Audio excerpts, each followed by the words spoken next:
welcome. My name is Diana Loderhose. I'm the International Features Editor here at Deadline. We are back in our Red Sea studio, and I'm here with Brendan Fraser. Hi. Hi, thanks for coming. Good morning.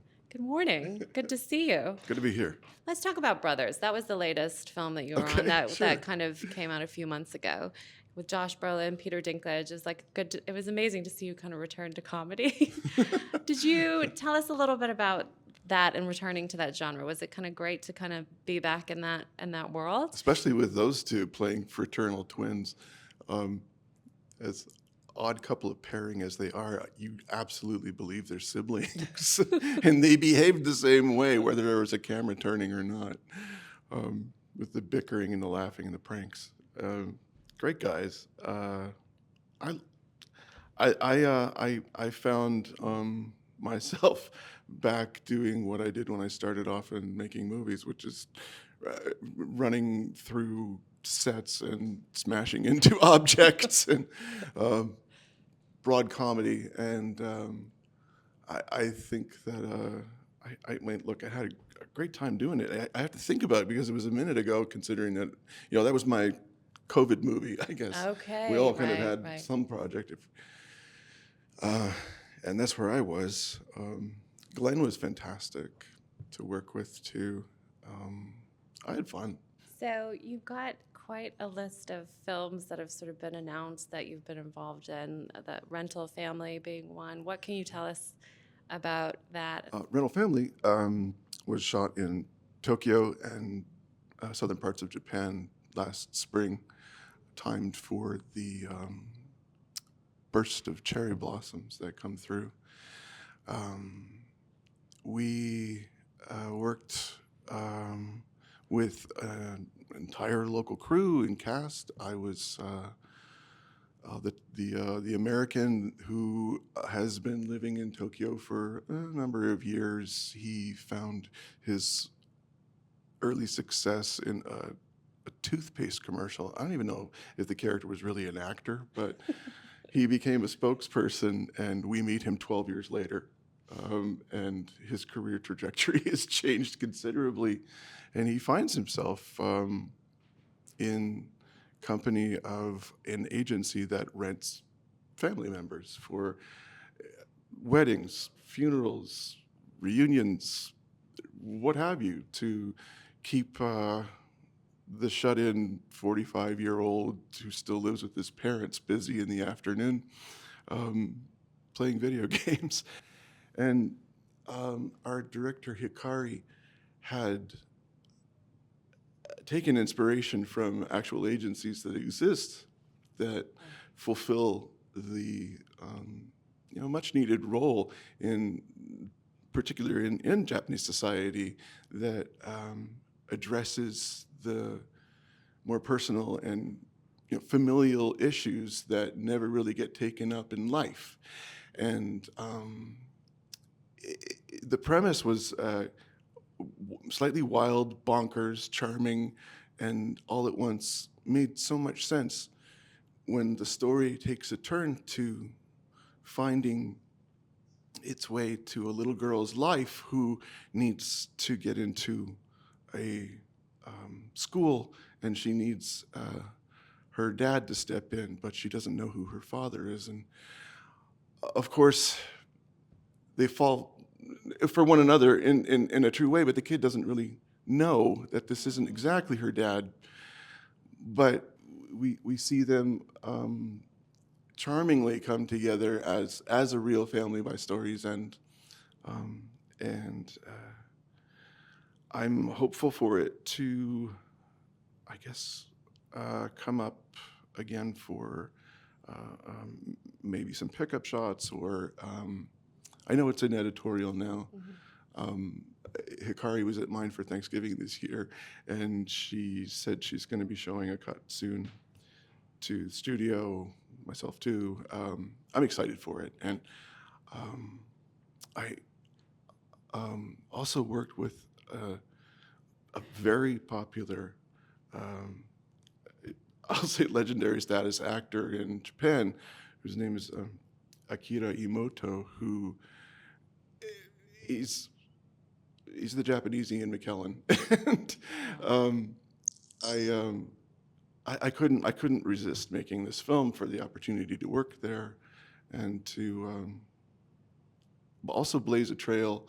I think more and more productions are likely going to start working their way towards shooting in Japan, considering there's the production value, the talent pool itself is extensive, and of course, behind the camera and at camera, for that matter, there are excellent filmmakers, technically, creatively, scenic design.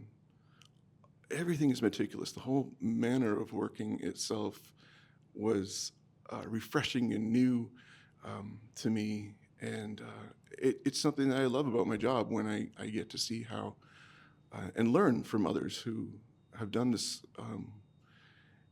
in a different way, but it taught me so much that it's really just it's a similar cadence no matter where you go to make a movie.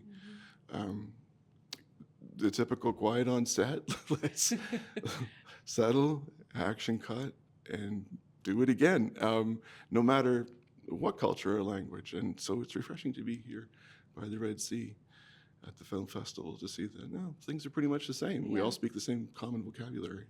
Does an experience like that, would that embolden you to do more kind of international productions and work with international teams, not just even in Japan, but other countries? I've been fortunate in my career to have had worked internationally in Europe, Asia.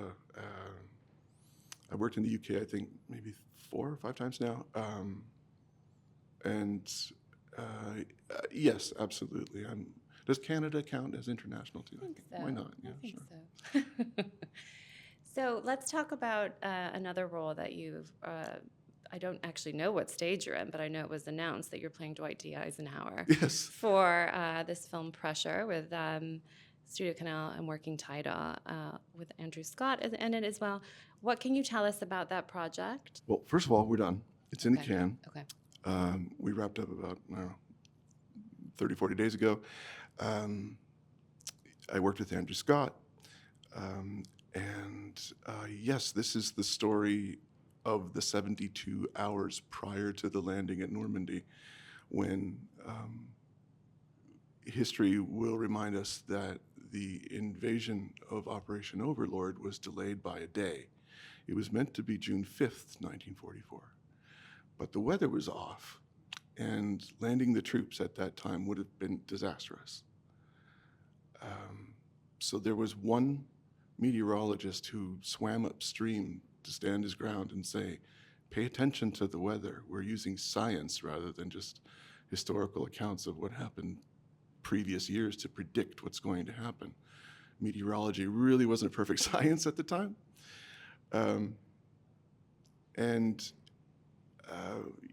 We are at Southwick House with the CNCs who have to make the decision, and the fraught pressure that went with taking a leap of faith that Ike Eisenhower had the last word about if or not they would go on the 5th or the 6th, and the ramifications of that are monumental, to say the least. To play Eisenhower, well, take a deep breath at first. Make sure that you have listened to all the books on tape, read as much as I could. Then, of course, forget it all, because it's not a history lesson that we're giving here. We're getting in the pressure cooker of the circumstances of what. Hello, you. Go away. I'm sorry about my that. little There's friend. a few little flies buzzing around us. We're getting right in the thick of what the conversations were, and how important it was to get it right, have a little faith, and at the same time make decisions that have huge ramifications. I have one last question for you. I mean, we were talking about this before you came in, but it's been a few years now since you won your Oscar for your incredible performance in The Whale. And I'd wonder, now that a few years have passed and it's kind of settled in, how has that, upon reflection, changed, your career in terms of roles that are offered to you, or types of projects that are accessible now that might not have been before, or if at all, what's the impact it's had on you as an actor? I guess I want to say I know the answer to that, but I'm living it. And the answer is, of course, there are opportunities that reveal themselves that I wouldn't have qualified for, and that's fair. Prior, I was humbled by the whole experience. It could have gone any number of ways during the whole time leading up to the moment. I think of the friends I made along the way and of those who I've worked with before, and I feel honored, really, to have joined the ranks of those who've gone before me, from whom I've learned so much, and whom I feel I have an obligation to uphold a standard for those who are yet to come up. I'm still pinching myself, and I don't think that'll ever change. I'm still astonished when people recognize me on the street anyway, because I've never really gotten past the feeling of being told, Fraser, get back in the dish pit. You've got work to do, and I hope that never leaves. If it's something I learned from Ian McKellen, it was that you need to approach this job as if it's the first time and the last time you ever will, ever again. And that's when the work comes alive. He didn't tell me that last part, but he told me the first part. It's the first and the last time you ever will. And that served me well. Yeah. Thank you so much for being here, Brendan. Pleasure. Enjoy the rest of the time at the festival. Thank you. Thank you.